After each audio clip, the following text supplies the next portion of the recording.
విజయవాడ ఇంద్రకీలాద్రిపై శాకంబరి ఉత్సవాలు రెండో రోజు ఘనంగా జరిగాయి. పండ్లు కూరగాయలతో అలంకరించిన అమ్మవారిని దర్శించుకునేందుకు భక్తులు పెద్ద సంఖ్యలో తరలివచ్చారు. భక్త బృందాల కోలాటాలు, కళాకారుల శంఖానాదంతో ఆలయ ప్రాంగణం మారుమోగింది.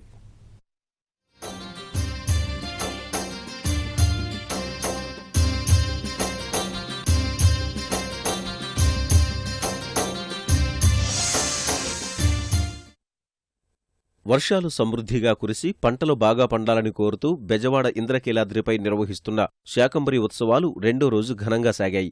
మొత్తం పండ్లు, కూరగాయలతో అలంకారమైన అమ్మవారి దర్శనం కోసం తెల్లవారుజాము నుంచే పెద్ద సంఖ్యలో భక్తులు బారులు తీరారు. ఆలయ ప్రాంగణం మొత్తం కూరగాయలతో నింపేశారు. తొలి రోజు 50,000 మంది అమ్మవారిని దర్శించుకోగా రెండో రోజు అదే స్థాయిలో భక్తులు తరలివచ్చారు. పండ్లు, కూరగాయలతో ప్రత్యేకంగా తయారుచేసిన కదంబం ప్రసాదాన్ని భక్తులకు అందజేశారు. రద్దీ దృష్ట్యా అంతరాలయ దర్శనం రద్దు చేశారు. శాకంబరి ఉత్సవాలలో అమ్మవారిని దర్శించుకోవడం సంతోషంగా ఉందని భక్తులు తెలిపారు.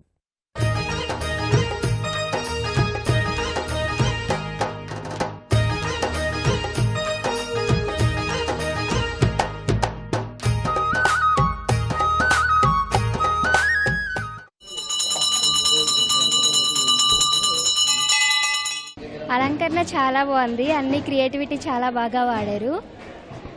వీణ కానీ, చేపల్లా సొరకాయలతో చేయడం కానీ, మొత్తం బయట కానీ అదే ఆకుకూరలతో బాగా అలంకరించారు. మొత్తం అంతా చాలా బాగుంది. చాలా బాగుందండి, చాలా బాగా చేశారు. మొత్తం ఇదివరకు మీద కన్నా ఇప్పుడే ఇంకా కార్వింగ్ చేయడం కానీ అవన్నీ చాలా బాగా పెరిగినాయి అనిపించాయి. ప్రతి ఒక్కదాన్ని చాలా బాగా యూజ్ చేశారు.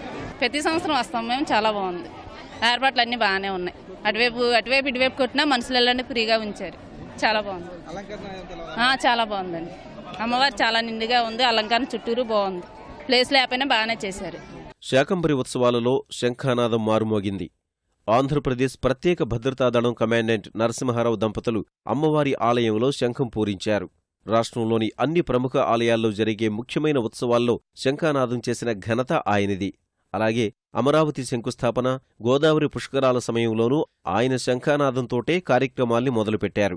శంఖారావం చేయడం విజయానికి సూచికని, దీని ద్వారా ఆరోగ్యం, మనసు కూడా బాగుంటాయని అన్నారు.